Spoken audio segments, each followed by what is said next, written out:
Today I connect with Marty Sawyers. Marty is the executive pastor of Cornerstone Church in the Phoenix area. This is a multi-campus church that has thousands of people attend every weekend. They're doing some amazing stuff in ministry in the area and have long been an influential church. Well, Marty was kind enough to share some insights into how they pivoted to church at home and how he rallied and challenged his staff to think different. I hope you enjoy and learn from Marty. Hey, Marty, thanks for joining us today. Glad to have you here. You bet, Jason. Yeah. So talk to us a little bit about when COVID hit. How was that for you guys? So you're a big church, multi-campus church. How was that for you guys to switch to doing church online? Well, it was a lot of running downhill really fast. Even though we were a big church and we do a lot of stuff, we were not streaming our services online on the weekend. So we put everything up on the website after, but we weren't a live streaming service. So we went from not being a streaming service to being a completely online church in about 3 days. So everything, not just our weekend service, but also we do, I would say we run more of what we would say a complex ministry model. So we, we're kind of on the other side of the spectrum from, say, a simple church.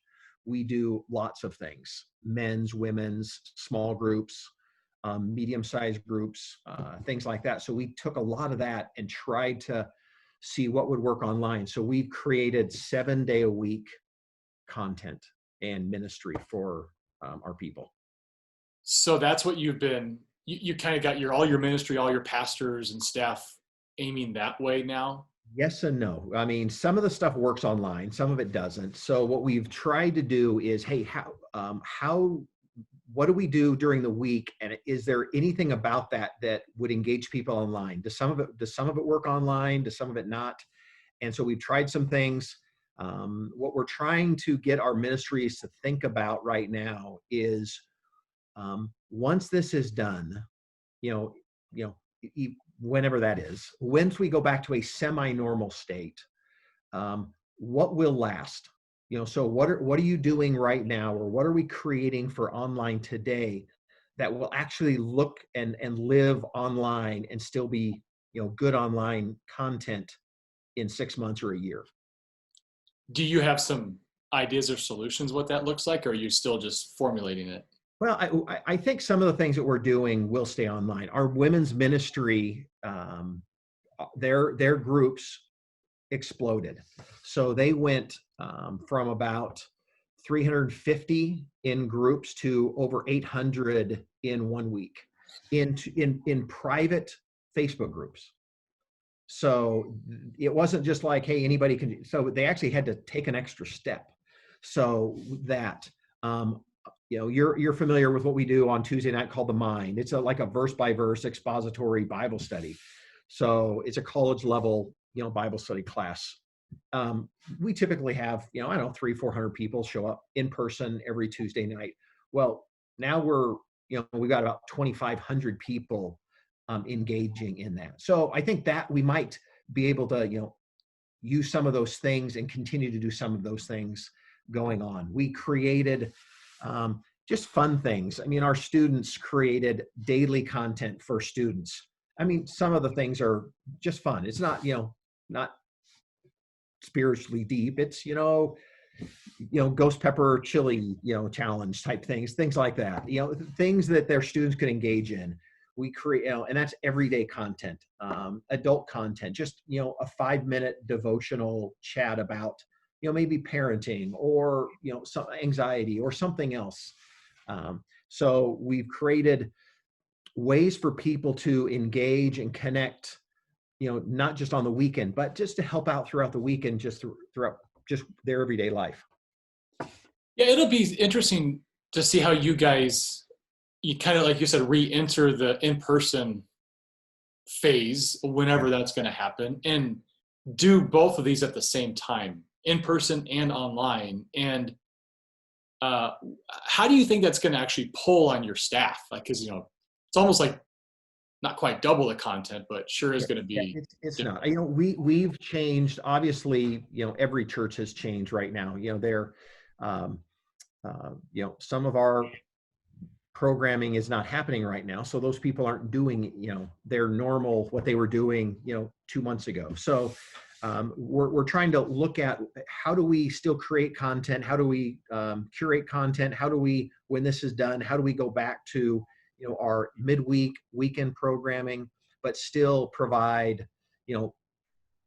online content or different things for people to engage in. So I think we're still working through that. Of some people's jobs are going to change. Maybe potentially we're actually going to hire some new people just to continue on with some of the things that are actually really working well. Yeah, because you guys have such a huge reach, way beyond, the Phoenix area. That's where you're located. I mean, even Arizona as a whole, you're reaching people all over the country. And it seems like, why would you stop doing that just because we're now in person? Yeah, and I think it's going to be a both and.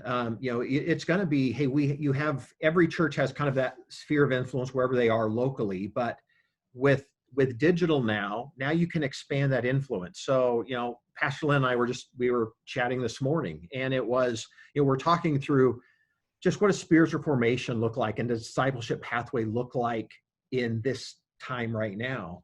And we might be talking with a guy up in Alaska, and we're helping him in his discipleship just based on, hey, giving him some simple daily devotions that, we don't want that to go away just because we can't see him in person. We still want to be able to help people, continue in their discipleship and their spiritual formation and their walk with Jesus, just based on, hey, if we're able to do something online and help someone wherever they are, why would we stop that?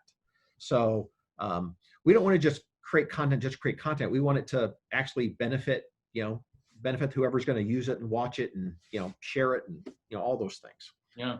But, as the executive pastor, kind of leading the staff and making all these changes, has it been a struggle in the last couple of months, or have you found talking to people differently on new ways to do ministry?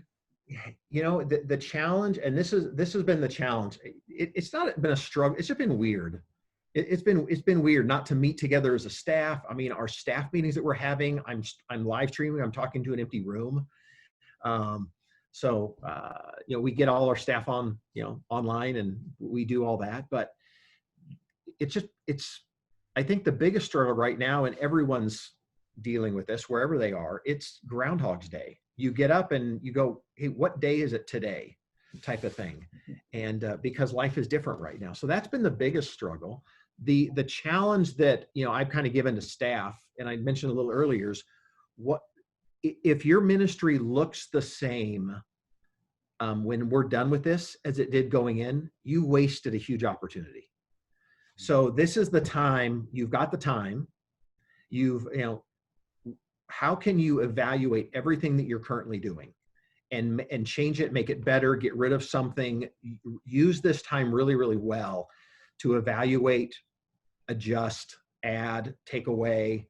So when you come out of this, and then also consider, hey, when we talk about online, is there something that we're currently doing or not doing that should be, online that we can continue on? So that's kind of what I'm kind of challenging staff with right now. You said something earlier that you guys are doing something really cool. You're calling everybody. Yeah. So, I mean, right now our biggest thing is, hey, and I found this out also by talking with several other, churches in the area.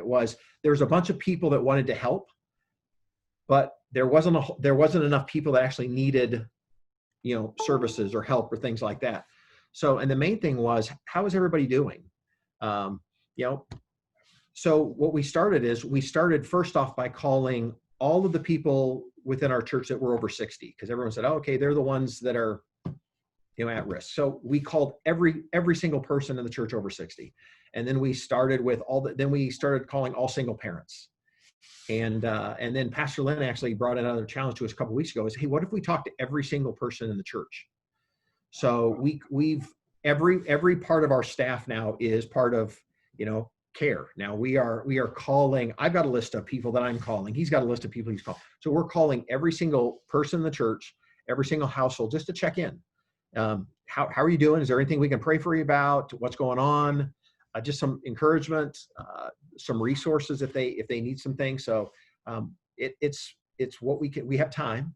So, and a lot of churches are doing that. We're, everyone's trying to reach out, connect, touch base with people, just make sure everyone's doing okay during a kind of a historic time. Yeah. Speaking of online content, you guys do a great job of daily putting out fresh content. And how are you constantly growing your online traffic? Because it really is just the front door of the church right now. Yep.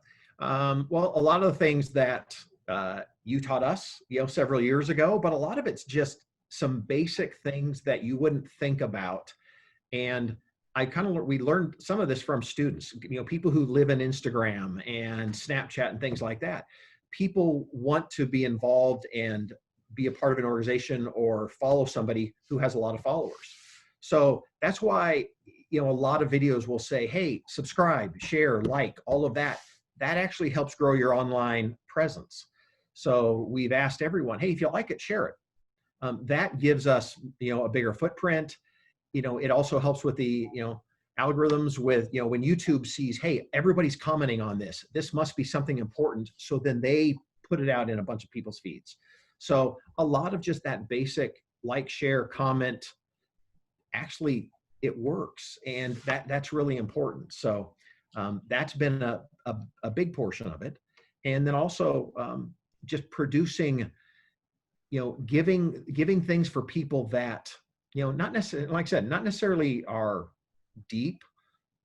We're both doing deep and wide right now. So it's a lot of stuff for everyone in the family, and some of it's just fun.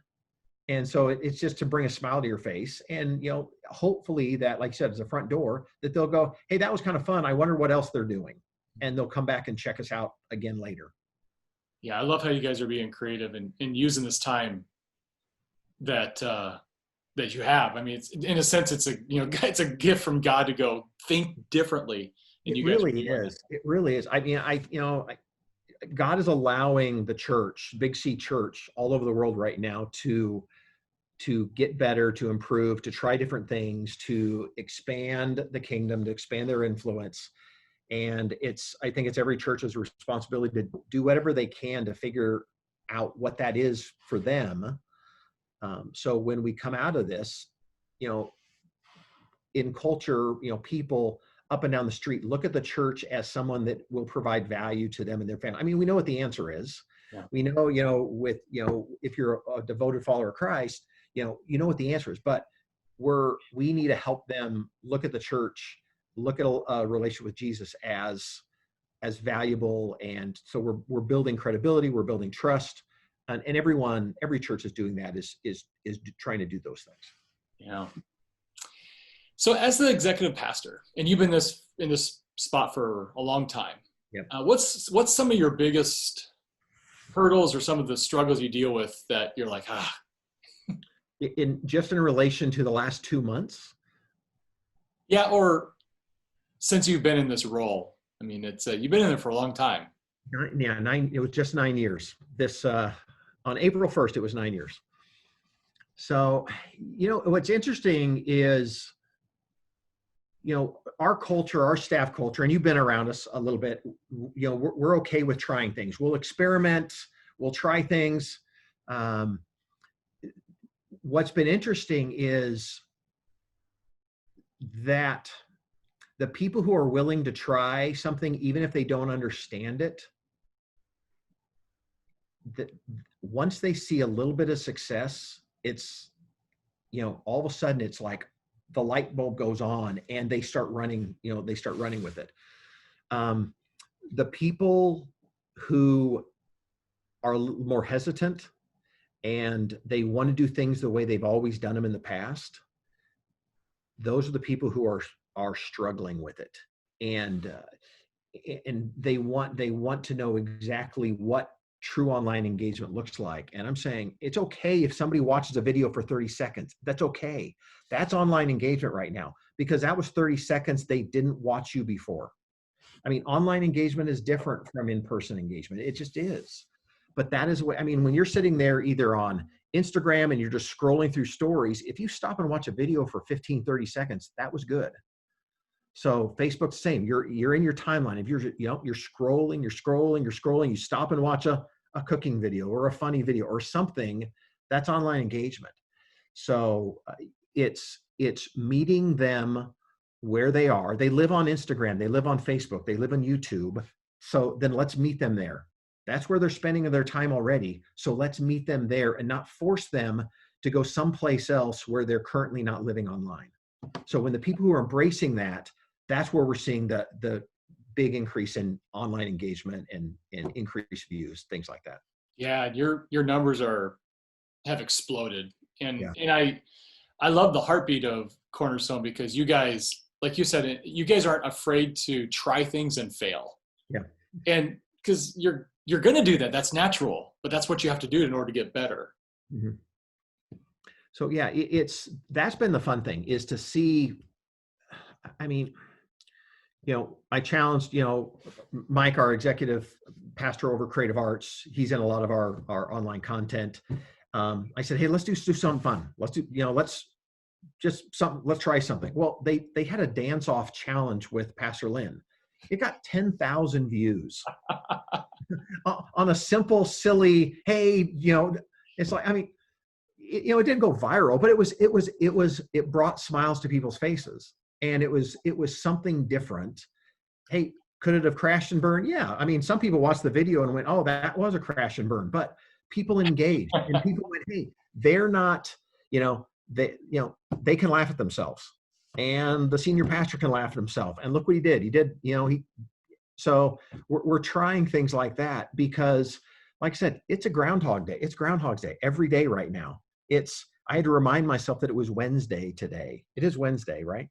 So we're trying to just make everyone's life a little less, whatever they're going through right now. And so let's try something fun. If it doesn't work, it doesn't work. We'll go on and try something else. Yeah, that's cool. So what's in store for Cornerstone in the future? I mean, obviously get past the COVID a little bit, and you guys are always doing great things. So anything on the horizon? Well, there's always things. I mean, I think the mega church or large churches or large organizations, they're criticized for, hey, how big is big enough? Or, why is all about the numbers? And it's like, no. And I want to say, the crowd followed Jesus. He attracted crowds, and we're not doing this to attract crowds. We're doing this to expand the kingdom.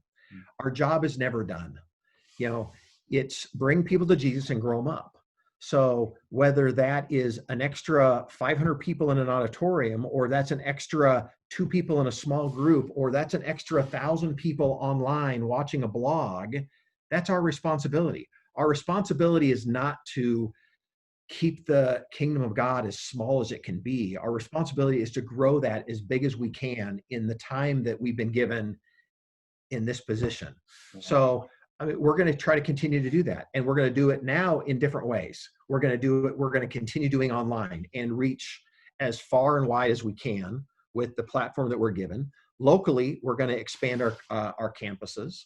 Our Chandler campus, where our original campus was, we're in the middle of trying to build that out to be able to, attract and minister and help more families and things like that. So we're building that out.